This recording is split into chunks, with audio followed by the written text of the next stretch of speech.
नमस्कार मैत्रिणींनो, आम्ही बहिणी या आपल्या चॅनलमध्ये तुमच्या सर्वांचे मनापासून स्वागत. तर बघू शकता, पालखीचा सोहळा झाल्यानंतर पालखीवरून आपल्या ज्या महिला बसल्या होत्या पोथी वाचनासाठी, त्या सर्वजणी आलेल्या आहेत.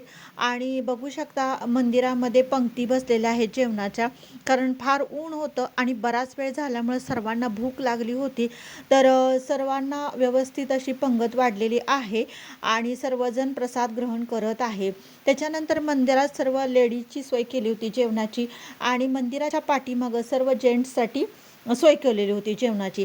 त्याच्यानंतर जेवण झाल्यानंतर बघू शकता मंदिरामध्ये सर्व स्वच्छता चालली होती, कारण बऱ्याच वेळा खीर सांडती, भात वगैरे पडतो आणि त्यामुळे चिकट होतं आणि फरशीवरून घसरण्याची शक्यता असते. आणि नंतर होतं काल्याचं कीर्तन. त्यामुळं काय झालं, सर्व स्वच्छ मंदिर अगोदर धुवून घेतलं पाणी व्यवस्थित मारून. आणि ज्या आपल्या म्हणजे भांडी घासायला ज्या आपल्या ताई आल्या होत्या, त्यांनी सर्व मोठी मोठी भांडी तिघीजणी व्यवस्थित घासून घेतली. तर आणि त्याला त्यांची खूपच माया येत होती, तर ती त्यांना मधूनच म्हणली की तुम्हाला पाणी देते, थोडा वेळ बसा आणि पाणी प्या आणि मग नंतर कामाला सुरुवात करा. तिने व्यवस्थित जेवण पण त्यांना वाढून दिलं हातात आणून, आणि नंतर पाणी पण गार असं प्यायला दिलं. आम्ही पण त्यांची बऱ्यापैकी मदत केली.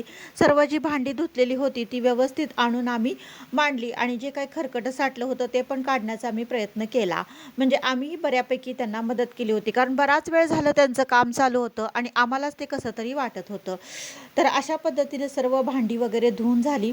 आणि नंतर काय असतं, जी भांडी भाड्याने आणलेली असतात ना, ती सर्व मोजून द्यावी लागतात. एखादंसुद्धा ताट कमी जास्त होऊन चालत नाही, नाहीतर त्याचे पैसे जे काय असतील ते भरून आपल्याला द्यायला लागतात.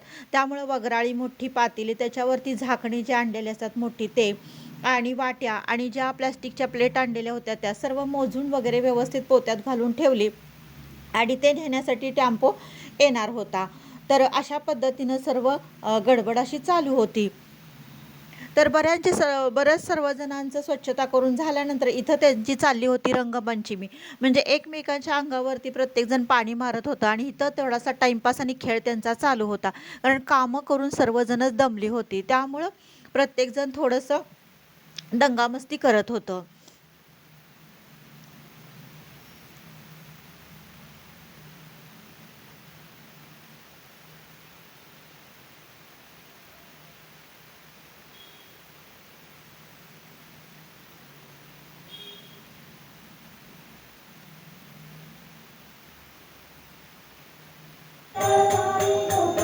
त्याच्यानंतर होतं काल्याचं कीर्तन.